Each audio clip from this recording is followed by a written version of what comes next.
Good morning, everyone.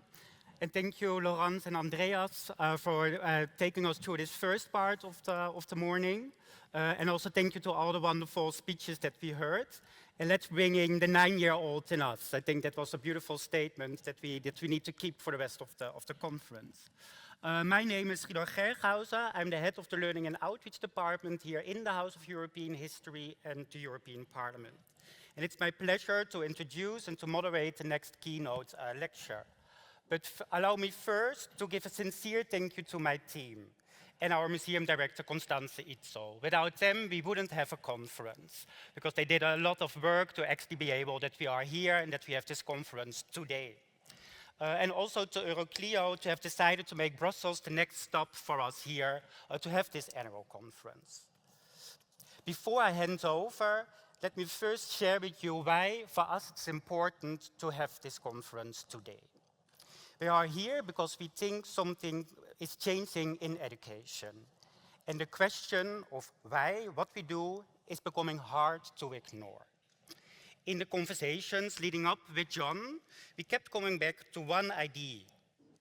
Are we educating young people as consumers, or are we educating young people as citizens of their communities, their nations, Europe, and the planet? And if so, what does this ask from us? Which brings us back to the topic of hope, not as something abstract, but as something we actively build by rethinking what education is for. And this conference has also to do with your role as a teacher. Also, this conference wouldn't have been possible without you, teachers here in the room. In fact, it started with you as audience and your classrooms and your generosity to share that with us.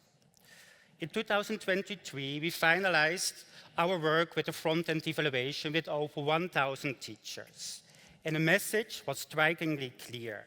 There's a strong need for a more positive approach to history, one that helps to give students a sense of agency and possibility. At the same time, your work is far more complex. As already was shared, teaching disinformation, wars, polarization in the past, but also vividly around you today. In that context, speaking of hope might not be easy, teaching it even less so. Focusing on human stories of change, empathy, agency, and engaging with difficult histories in constructive ways. That is the foundation we are building on for the rest of the 3 conferences, as you give this as a clear signal. And therefore, we introduced the Hope Manifesto. Because advancing hope and change, like we perhaps know from our personal lives, is not a linear process. At the same time, both your classrooms and our museum galleries probably also share one key tension to overcome. You are asked to foster hope and agency, yet often in environments that can be difficult to sustain. And positive histories can be easily misunderstood. It's not about avoiding difficult pasts, it's about engaging with them through agency, empathy, and solidarity, highlighting people would try to create change. Therefore, at the heart of this conference is a new idea, the Hope Manifesto. Shaped together with Mission Publique, it builds on your realities. It does not ignore difficulties, but it starts from them. Over the next 3 days, one editorial committee and all of you, 250 educators, will co-create this with us. The aim is simple but ambitious: to create a shared compass for history education in Europe around the topic of hope. Grounded in real practice, it draws on concrete examples from the conference, acknowledging the obstacles that make hope difficult and focusing on the transformation by asking what we can do differently. But also a text and manifesto that can travel into classrooms and professional networks. To be able to travel, we need, of course, this manifesto first. Therefore, throughout the conference, I warmly invite you to share your ideas, expertise, and thoughts via various QR codes that will be shared after every program segment. In this way, we shape the Hope Manifesto together. Still, two guiding questions remain. How can we approach this, and what key elements could guide us? To help us explore that, we are joined by John Alexander. His work invites us to deepen how we think about agency, participation, and the stories that shape us as educators and as citizens. He challenges us to see hope not as something abstract, but as something we actively practice and embed in our work. We do hope. His perspective speaks directly to our team and the role we all play in helping people see themselves as engaged and capable participants in public life. It's a real pleasure to introduce our opening keynote speaker, John Alexander. John is an internationally recognized thinker, strategist, and storyteller, focused on building a more participatory citizen future. He's the author of the widely acclaimed book, Citizens, Why the Key to Fixing Everything is All of Us, and co-host of the How to Save Democracy podcast. He also co-founded the New Citizen Project and currently serves as a visiting fellow at the Ask Center for Democratic Governance and Innovation at the Harvard Kennedy School. Please join me in welcoming John Alexander.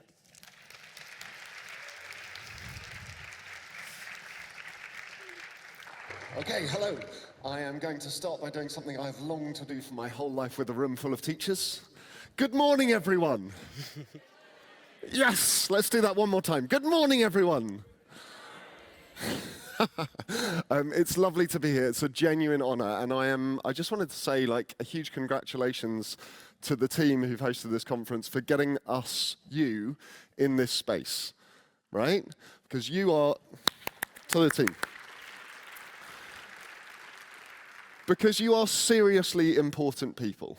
And it is really, it's the right thing that we are in this space and you are taking some inspiration and critically having the chance to meet one another and exchange ideas in this space. So I'm very happy to be here and part of it with you. I'm going to get my first slide. We have a thing where they're not terribly used to using slides, and so there isn't a clicker, so I'm going to be doing a bit of that next slide please thing, if you'll excuse me. Next slide please. There we go. So this is my opener as a quote, and I think there's going to be a wall of quotes and inspirations and things that you want to share out in the lobby. And I have put this forward as my first contribution to open things up. This is a quote from Rebecca Solnit's book, Hope in the Dark. She writes, "Hope locates itself in the premises that we don't know what will happen, and in the spaciousness of uncertainty is room to act. Authentic hope requires clarity, seeing the troubles in this world, and imagination, seeing what might lie beyond these situations that are perhaps not inevitable and immutable." What I'm going to do this morning, just to open things up, is I'm going to take 3 ingredients of hope from that quote, that as a little recipe, and share some stories with you. The ingredients are clarity, seeing things as they are, not as we would wish them to be. We've heard some of these things already this morning. Imagination, seeing what might be possible and stepping into it, creating space for things to move into in our minds first. And action, getting stuck in and doing things. So that's the recipe I'm going to build my little talk out of. I'm going to tell you some stories to speak to you and invite you into believing in something very different and offer you some tools that you might want to work with. But first, I have a question for you. If we could go next slide. I'd just like you to turn to someone, ideally someone you don't know, someone you didn't arrive with. You can stand up and turn around. And we're just going to give you a couple of minutes to get your voices into the room. And I'd like you to introduce yourself to someone and tell them a little bit about how hopeful you're feeling now.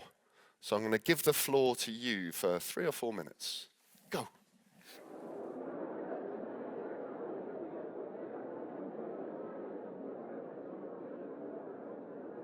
Okay, if you can see me, raise your hand and close your mouth. If you can see me, raise your hand and close your mouth. One more time. If you can see me, raise your hand and close your mouth. Thank you very much. And now if you could keep your hand raised. Keep your hands raised, my friends. And what I'd like you to do is, we're going to do this on a 1 to 5 scale. So if you keep one finger raised, it will tell me that you're not feeling very hopeful at all. All 5 fingers raised, it will tell me that you're feeling incredibly hopeful right now. Give me the number of fingers you would like to use to answer that question. Now, can anyone with a big, deep, booming voice, because I don't think the microphones are working, who raised 2 fingers, give me a word as to why? Boom into the room, just a sentence, if you can. Go ahead.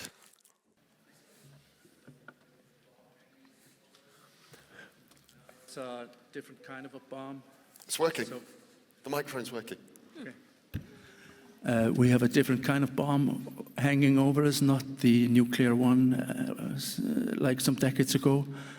But this backlash in human rights and stuff like that has gone really fast. Yeah. But okay, you see a glimmer of hope, for example, maybe the elections in Hungary. But I am just waiting that Trump goes away.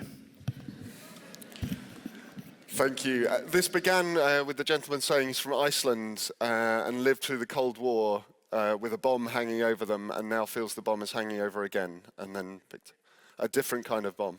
So bringing some reality into this space, which I think is really important. Can I have one person who put all 5 fingers up? Because there were quite a few who did that.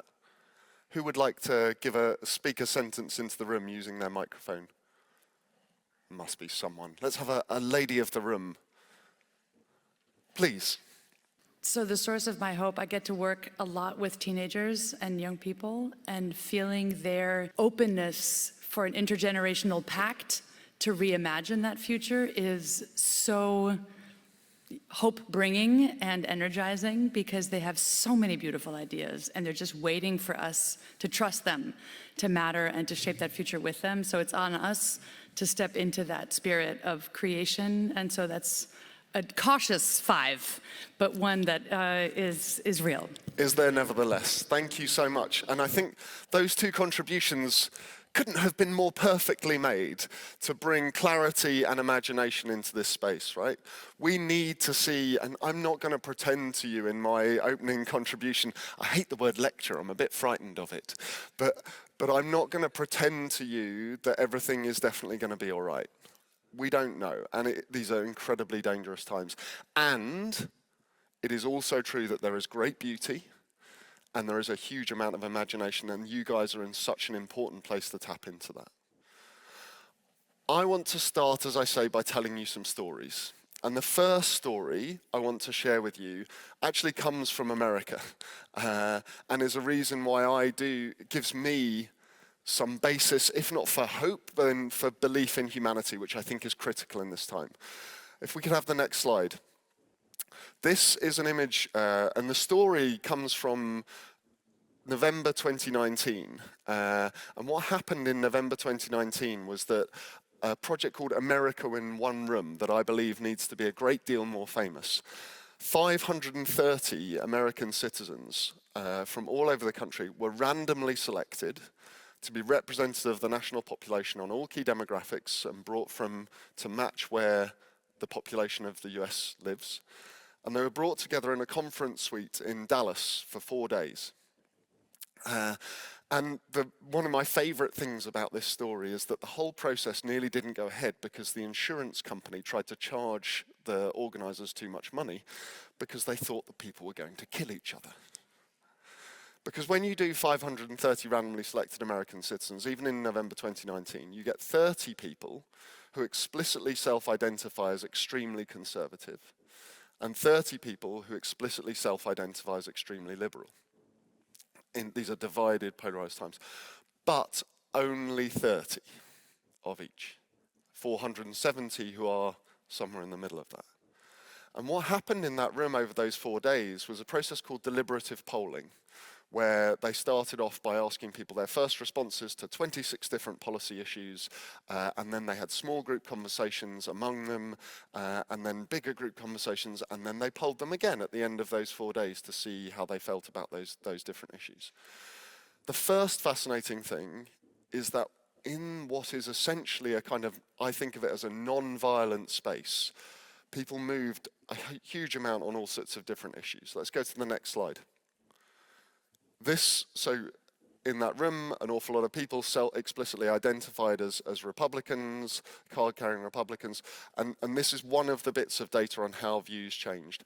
At the beginning of the conversation, 79% of the people of the self-identified Republicans supported forcing undocumented migrants to return to their home countries before applying to live and work in the US. After 4 days just of conversations, that dropped to 40%. There's a whole load more stats there, you can see them.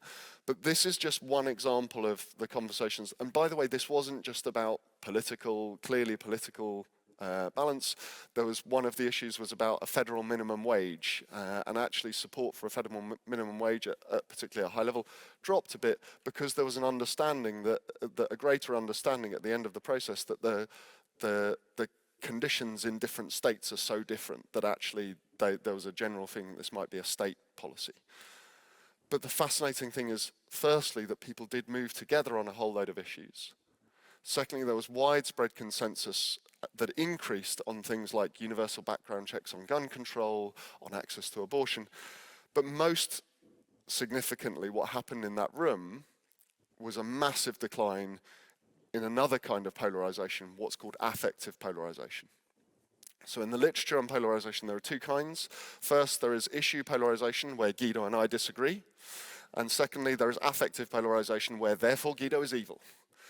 Affective polarization went through the floor in this room, to the extent that the following, a year on from this process, they went back out to survey the participants, and they found that upweighting the local areas against the national level, upweighting local areas where those people had come from, they found that affective polarization was lower in the places these 530 people had come from than in the rest of the country. One person becomes a kind of immune system for depolarization. This speaks, I passionately believe, to a possibility in this time. Humans are not naturally wanting to be divided, wanting to be angry at one another. We are capable, collaborative, caring creatures. We want to get involved. We want to work together. We want to find agreement. What we have at the moment is a series of structures and processes that are pulling us apart. And that can change. So where I want to go next is I want to share with you the basic framework that sits at the heart of all of my work, and as an offer of a moment of time, of an understanding of a moment in time that we're living in, and then I want to tell you a few more stories. So if we go to the next slide. So all of my work is rooted in, as I say, an offer of a way of understanding the moment in time we're living in through the lens of what I call stories of self and society. And the easiest way to introduce this framework is as a quasi-historical shift. So my argument is, at the end of the 19th century, beginning of the 20th, the dominant story of the individual in society was something like the subject. In the subject story, as in Subjects of the King, the right thing to do is to keep your head down, do as you're told, get what you're given, on the basis that the God-given few who run society know best. And they will lead us to the best outcomes. It's a hypothesis for how the best society might result. In the subject story, we're dependent. We have things done to us. We obey and receive, and organizations and leaders command. That story fell apart end of the 19th century, beginning of the 20th, and out of the two world wars, we more or less deliberately, more or less consciously, created a new story, what I call the consumer story. And in the consumer story, the right thing to do is no longer keep your head down and do as you're told, is to pursue self-interest, on the basis that self-interest will add up to the collective interest, that that's how the best society will result. And my argument is that that story is falling apart right now. In the consumer story, people were independent. They had stuff done for them. They demanded and chose, and organizations and leaders served them. But that story can't deal with the challenges of our time because they are created out of it. You can't solve crises of loneliness and mental ill health from within a story that says we're independent, isolated individuals. You can't solve crises of inequality from within a story that says that competition is the dynamic that will fix everything. And you can't solve ecological crises, which I still believe are the most fundamental crisis of our time, from within a story that says we're separate from nature and that happiness and success are all about material standards of living. As a result, I believe the most accurate diagnosis of what's going on in our world today is that the underlying logic is failing and it threatens to take us all down with it. And as that story collapses, as that structural story breaks, the subject story is back. Because in the chaos and uncertainty that results from the ways we've done things no longer working, the appeal of the strongman leader who says, I will fix it, blame them, is very strong. But, and, there is another story available to us, a much deeper, much older story that has actually always been present and always been a story that has held strong in the face of these others. It's what I call the citizen story. In the citizen story, the right thing to do is no longer keep your head down and do as you're told, nor is it to pursue self-interest. The right thing to do is to contribute your ideas and energy and resources to the pursuit of the best outcomes for society as a whole. And to transform our institutions, our organizations, right up to this scale and right back to your schools into things that tap into the ideas and energy and resources of everyone. In the citizen story, we're interdependent. We do things together with and through organizations. We participate and create, and the role for organizations and leaders is to facilitate that. In the citizen story, the logic, the guiding logic, is that all of us are smarter than any of us. So with that, I want to share with you 3 little stories from places around the world where this sort of logic is being embraced in hugely powerful ways and creating the space for the big institutions to step into. And I want you to take inspiration from these for what might be in your place. If we go to the next slide. The first place I want to take you to is Melbourne in Australia, where I've recently been visiting an organization called Regen Melbourne. Regen Melbourne started in 2020 in the context of the COVID crisis, and in Melbourne that summer was also called Black Summer because there were bushfires in Victoria that covered the city in smoke. People couldn't leave their houses even if they were allowed to for COVID restrictions for weeks. In that context, they started to say, no one's coming to save us. This isn't going to be done for us. If we want a different future for our city, we are going to need to imagine it together. They used a framework called donut economics. Has anyone come across donut economics? 1 or 2 hands. Okay, I'll explain it to you very briefly. The idea behind donut economics is to say there is an inner ring of dignity, human dignity, access to basic goods that everyone needs in order to have a good society. And there is an outer ring, which is an ecological ceiling, which are limits that we should not cross. And the safe space, the operating environment that lies between is the donut.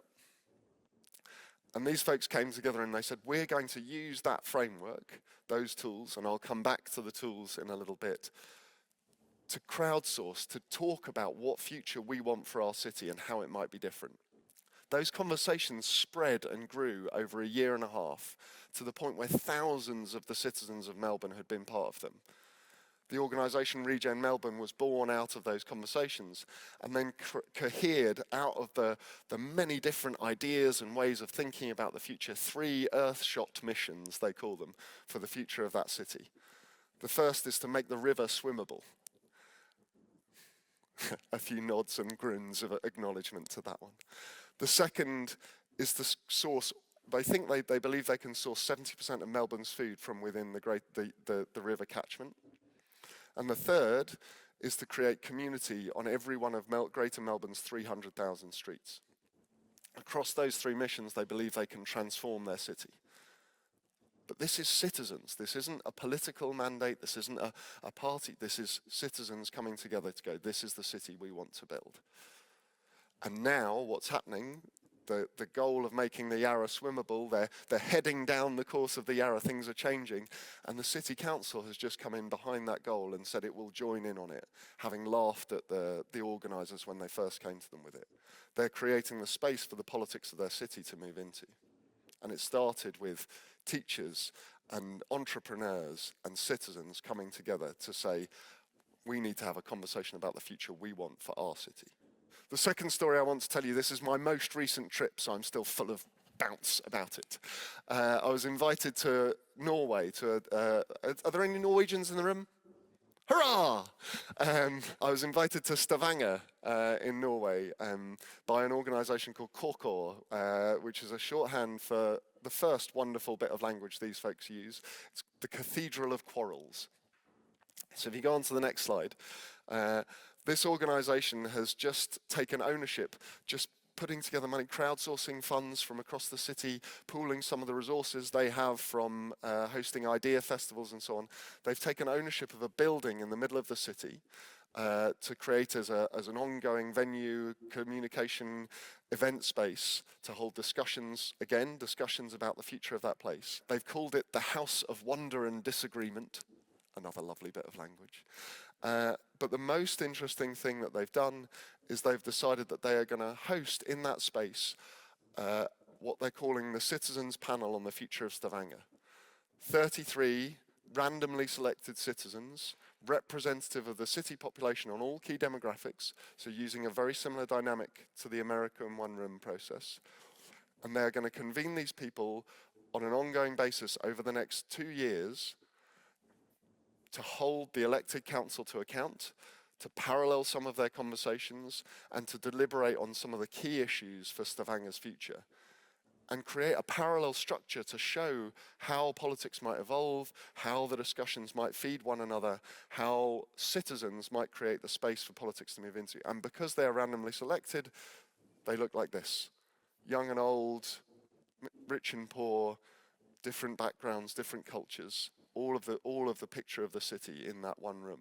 This is not an attack on the existing processes. It's creating the space for them to evolve and become more capable of reflecting where people really are. And the third story I want to tell you, I'm going to jump the video and go to the slide after, if I may, my friends.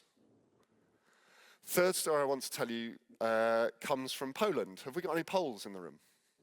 Hello, my friends. In Poland, I've been working with a lovely organisation called Skud.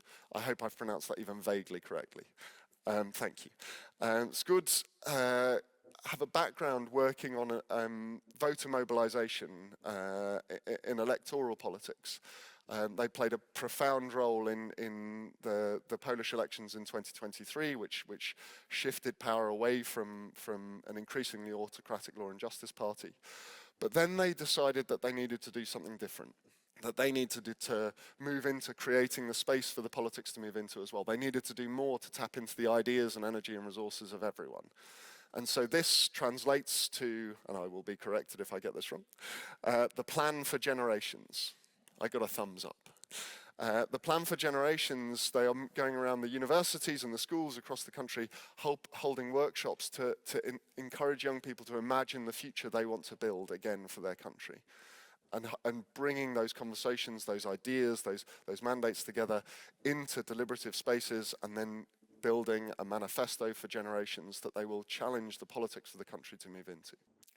All of these dynamics are about, as I keep repeating, creating the space to move into. These are not attacks on anything. This is not trying to stop anything. It's trying to use the idea that we need different ways of doing things, and that we can start practicing those in order to build something different. And we can begin to create the agency that we need in this time. And so if I go on to my next slide, just to repeat this framework, I invite you to think of your students, of the young people you work with, and looking out to your communities as citizens, not just consumers. And I'm not criticizing anyone as I say that, but we have been brought up for the last 80 years or so in a story of ourselves as consumers. And that story carries notions of what is the right thing to do, what is the right way to behave. And I am speaking as someone who spent the first 10 years of their career working in the advertising industry. I know a little bit about this story before I went on a bit of a journey of change that I suspect Guido might challenge me on. But there are 3 ideas, and this is my bit of historian coming through before I close. 3 ideas that were right at the beginning of this story in the late 1930s, early 40s, that have shaped the world that we live in today, that need to change. And I want to introduce them to you, how they might change, and 3 tools that you might use right away in your own teaching. These 3 ideas are growth, merit, and individualism. all born between 1937 and 1943. 1937 was the first time that the concept of GDP was introduced. Simon Kuznets, an economist, presented a paper to the US Congress called Gross Domestic Product. Before that, we didn't have that notion. 1939 was the first IQ test in its current form, bringing with it the idea of meritocracy, that we can objectively identify the best people and put them in charge, that might be the purpose and the best way to run things. And 1943 was Maslow's hierarchy of needs, an idea that says that we can identify and understand what individual needs are and that material needs are prepotent, that they are the most important. All of these ideas are so fundamental, and I believe they're part of why we're trapped, and I think that they're shifting. If we go next, the concept of growth is shifting towards resilience, I think. And I think that's what that donut economics idea is part of. The concept of merit, I think, is shifting, if we go next slide, to the idea of agency. Not the idea that there are some who are better than others and they should be in charge, but the idea that everyone has a contribution to make and that we need to tap into those contributions. And the idea of individualism, if we shift on, is shifting to the concept of community. That we do this together, not apart. I'll tell you one little snippet of the research that I've done that has excited me very deeply. Abraham Maslow in 1938 spent 6 weeks with the Blackfeet Native American tribe in Alberta, in what is now Alberta in Canada. He encountered a framework called the medicine wheel, which is about a balance of needs that are met in community. And he created a hierarchy of needs that was individual. But we know a different way of doing things. And we can build it. And people are. And you can. And so resilience, agency, community, and 3 tools to leave you with before I ask Guido to ask me some questions. The first, if you go on to the next slide, donut economics, the framework that the people of Melbourne have used to crowdsource a vision for their city, has a thing called the Donut Economics Action Lab with tools to explore the economy for 5 to 7-year-olds, 8 to 11-year-olds, 12 to 16-year-olds, 17 to 18-year-olds. A one-off class you could do. All the tools are there, just to start to play with a different idea of how society could be. And remember that Tim Snyder quote that we heard. Things have been different before and they can be different again. And that is your role as history teachers, to help people see that. The deal tools I would really recommend to you. The second tool, if we go on to the next slide, this is a beautiful thing. Smart School Councils is a system that grew out of the founding insight that the first time children are taught that democracy means that a few people are on the school council and the rest of you carry on as you were, is the first time they believe that in that idea of meritocracy that some are better than others. Smart School Councils is a system that enables class debates, half-hour class debate every week, facilitated by 2 children in that class on a rolling basis to discuss and come up with ideas for how the school could change, how the society could be better, whether cats are better than dogs sometimes. But create a structure that can invite children into discovering their agency and their voice from a very young age. I've been to Roby Park Primary School. I've watched 2 4-year-olds facilitate a class meeting, and I assure you it's both an astounding, I mean, I think most of you probably know this, but I assure you it's an astounding and a very sweet experience. So Smart School Councils, encourage you to check that out. And then the third tool, which I think speaks directly to that Plan for Generations example, if you go on to the next slide, is your manifesto. I really encourage you guys to build this together over the next few days. The idea that you can, by coming together, this is a unique opportunity for you to learn from one another, for you to share ideas. And Mission Publique are one of the most fabulous organizations in the world at developing these kinds of processes. You are very lucky to be working with them. If you can use this, then coming away from here, you might be able to find yourselves a more resilient, more agentic community of teachers. So I really recommend that you do take part in this. I'm going to close and invite Guido to come up and join me on stage for a little bit of conversation by going back to the quote from Rebecca Solnit as my last slide. Hope locates itself in the premises that we don't know what will happen. And that in the spaciousness of uncertainty is room to act. These are deeply uncertain times. They are very dangerous times. The bomb is hanging over us, and we shouldn't pretend otherwise, because if we do, we're lying to ourselves and to the children that you teach. But it is also true that we don't know what will happen, and there is room to act in that. Clarity, imagination, action. I offer you that as a recipe for your next few days. I admire you all deeply for the work you do, and I'm very happy to be here with you. Thank you.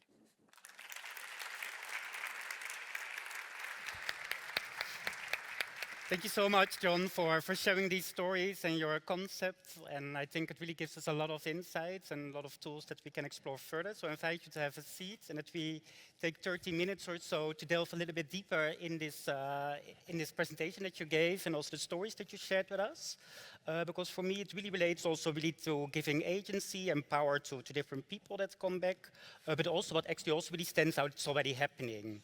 It's not something new that we need to invite, it's already there. Really these 3 concrete stories that you gave and that can actually help us indeed to build this Hope Manifesto. But I'm still curious, let's say, because you gave, let's say, these different elements that might be happening for, helpful, let's say, to build this behavior.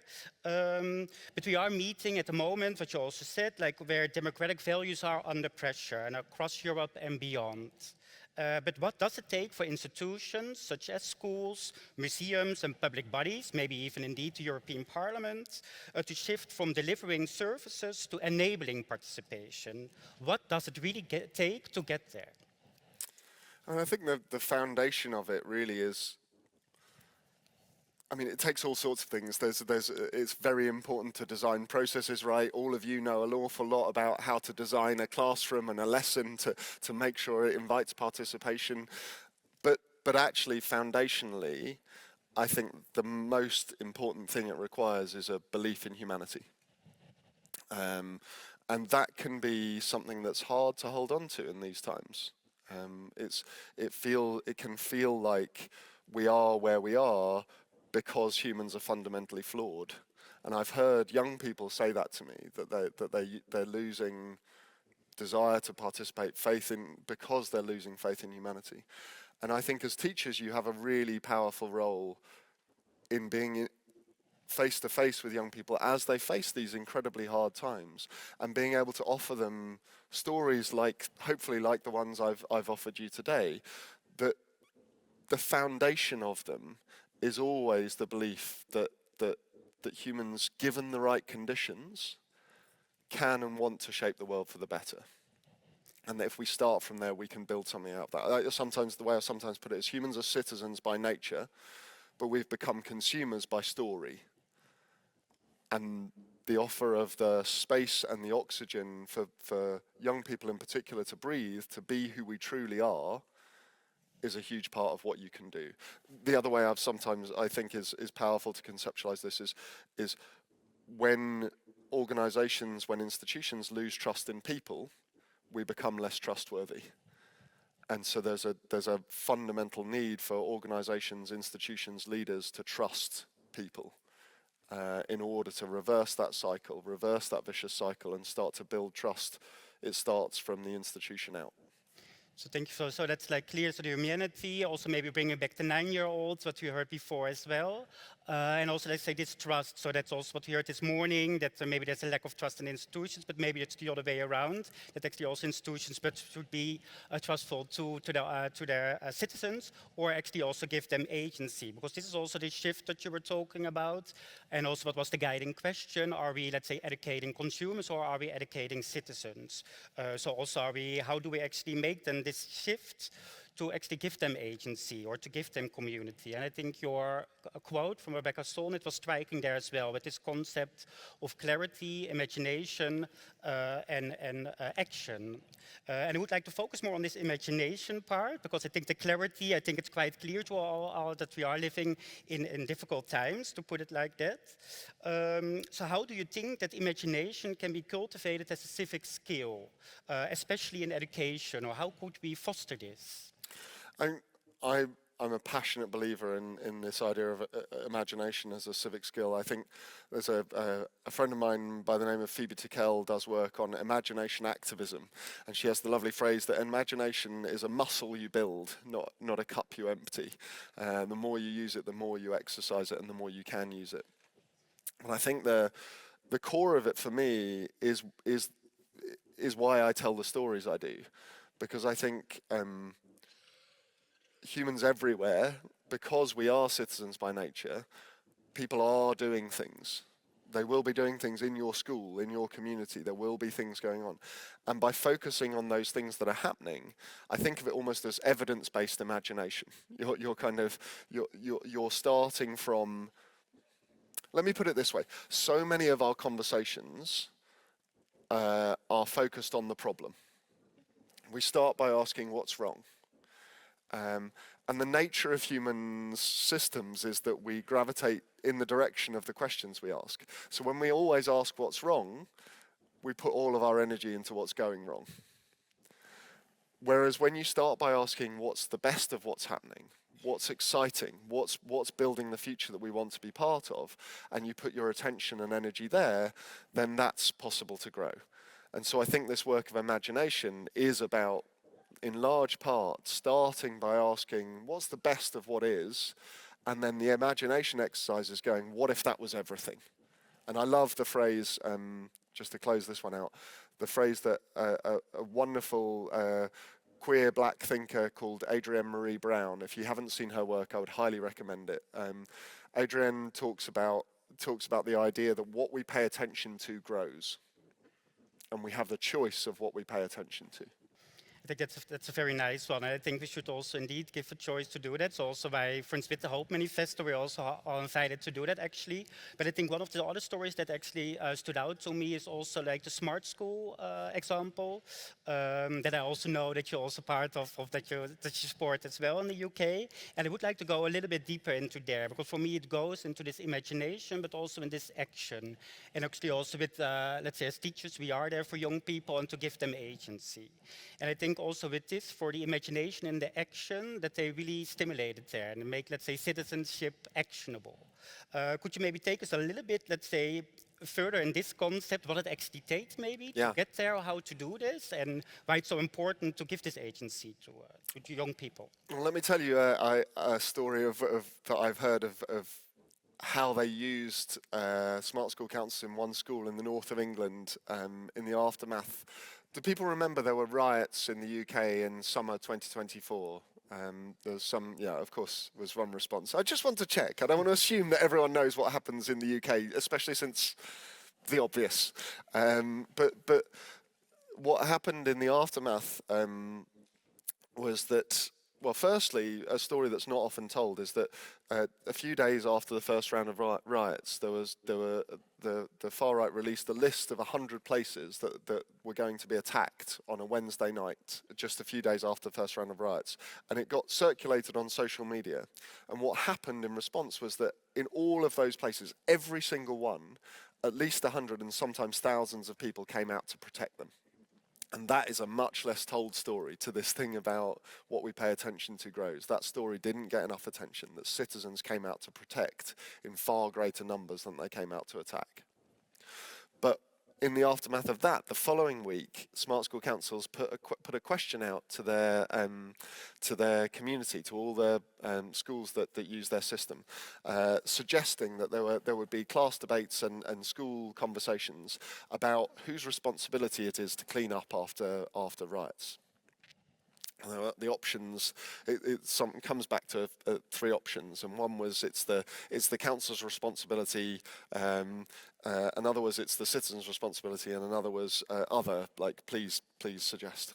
And in this school, so it began, the headmaster gave an assembly at the beginning of the week to talk about the issue and what had gone on across the country, and then on the Thursday morning there were the class meetings, so half-hour class meeting at each class throughout the school, and in one class where the 6-year-olds were having their conversation, they resolved it on the vote between the 3 options, and one person had said other.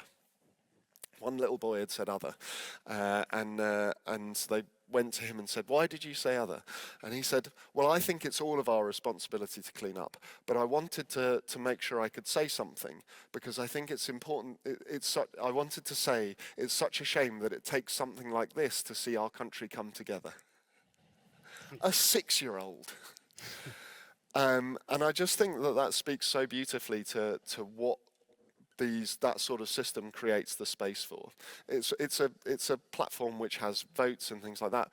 You don't need to use that system, right? But and again, I know that you all know this, but creating those spaces for children to find their voices, to respond to these moments, is so powerful. And it would actually be great if our whole country had done something like that.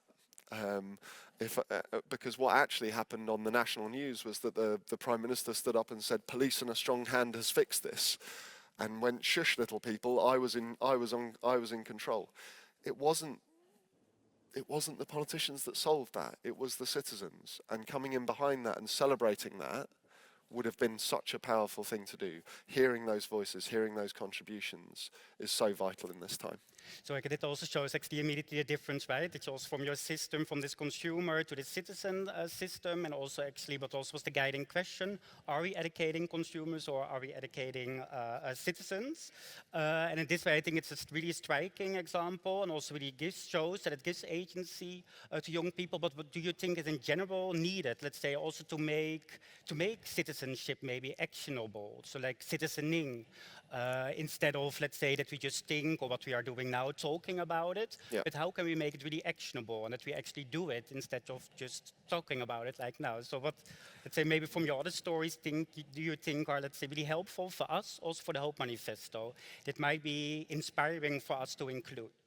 So the joy of my life over the last few years since my book came out is that I've been invited to all sorts of places where people are building things at the level of community, and all sorts of places where institutions are opening up to that. And I think that's the magic recipe. But it always begins, I believe, and from what I've seen, from the outside in. It begins with community groups and schools and not from the positions of existing power and influence. That there has to be the space created for that to move into. And when they do, then change happens really rapidly. But the agency does lie with people in communities. And it starts when you come together, you find one another, you decide the first thing to do, you do it, and then you reflect. And I have this cycle that I'm going to put into, I'm writing another book at the moment with growth, merit, and individualism stories and so forth in it. But also this idea of a cycle of gather, act, reflect. And I think that as teachers, as community leaders, within your class, you can gather, act, and reflect. Within your local community, you can gather, act, and reflect. Within your community of teachers in this room, you are gathering, you can act and reflect. And I think that cycle, it has to have the action in it, because that's when things become real in the world. But it begins by finding one another. There's a reason why I invited you to introduce yourself to someone you didn't know. It wasn't just a nice exercise. It's because that's part of the relationships that are the foundation of it all. Gather, act, reflect. And that I was also trying to say, let's say also that maybe connects what we are doing here today. Again, like also with this Hope Manifesto, you also mentioned bringing the outside inside. So we are here in the hemicycle, we are here in the inside. And maybe in this way also try to think together about, with this Hope Manifesto, what we want to change.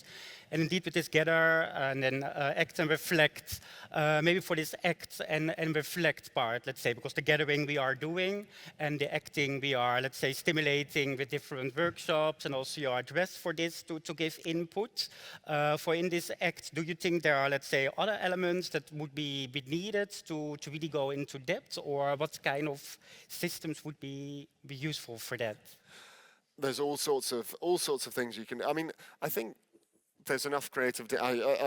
What I get excited about in this time is I also am part of the team behind a podcast in the UK called Screw This, Let's Try Something Else, which I encourage you to listen to. And this is about people in communities all across the UK who have started to create their own food, water, energy systems. I think those sorts of projects are vital in this time.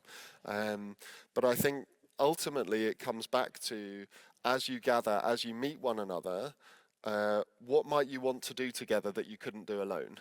And that spirit of collective agency is the critical thing. It doesn't really matter that much what it is. The first thing, as long as you do it together, there will be something that grows out of that. The relationships will deepen, and the next thing will become clearer. So, yes, the Hope Manifesto this week as a full collective agency thing, but who might you meet and do one thing between you? Might you do an exchange across your schools? Might you do a shared project with your classes? Might you, like those sorts of things, when you start to step out of your individual agency and step into your shared agency with others, that's when we're really stepping into the idea of being citizens, not just consumers. Right, thank you. And also that's like maybe for the last point, because we are already a bit over time, it also maybe what was also striking for me was this first example in Melbourne.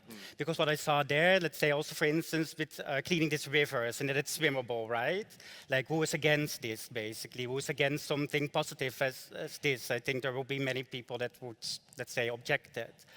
So I think also maybe, let's say, these positive elements, and again, this hopeful lens could also be something to take on board, let's say, and that's also what you said with this gathering and this acting, and to foster, to achieve something positive in a way.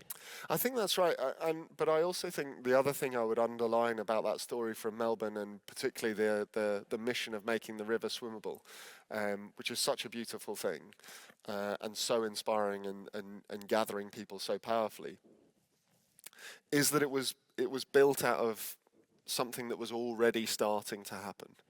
And again, I think that is often the way. This isn't necessarily about trying to come up with a magical idea out of nowhere.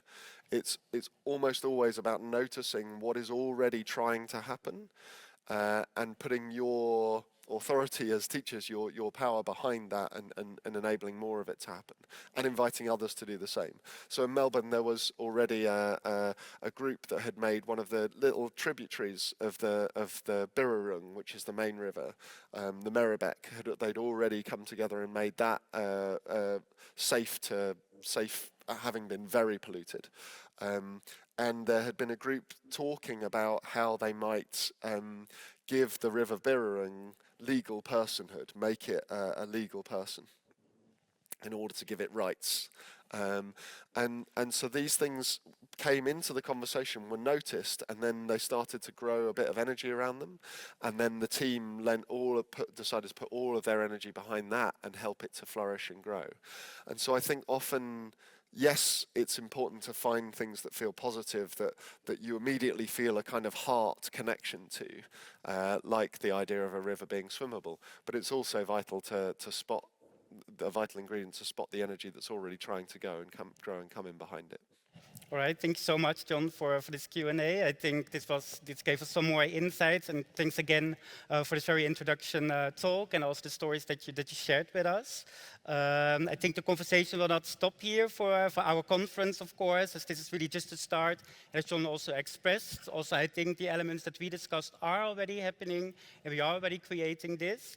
For us, that we just want to offer as something to collectively think together is this Hope Manifesto that I would like to stress again, because also that we already know what was mentioned this morning. We are already thinking about certain things here. We had this front evaluation. Many organizations think about this. So let's join forces and do this together for the Hope Manifesto that I would like to stress from my side for the rest of the 3 days. So thank you again, John, for being with us and for having shared all of your insights today. So thank you very much again.